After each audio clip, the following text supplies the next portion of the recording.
Penyidik KPK Praswat Nugraha menyebut pengakuan Kaisang Pangarep tidak rasional soal harga satu tiket jet pribadi setara 90 juta.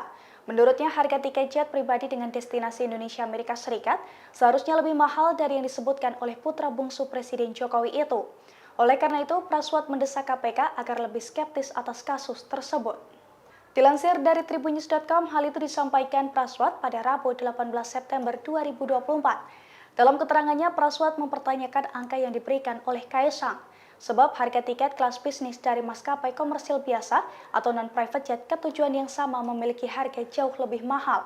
Berkaca dari itu, KPK bisa melakukan penyelidikan lebih mendalam terhadap Kaisang. Terlebih ada pula kemungkinan bahwa fasilitas pesawat jet pribadi bukan satu-satunya pemberian jika dibandingkan dengan kasus lainnya.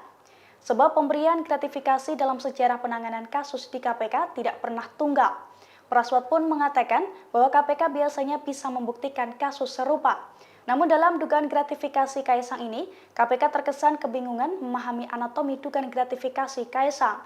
Ia pun meminta agar KPK tidak membodohi publik. Download Tribun X sekarang, menghadirkan lokal menjadi Indonesia.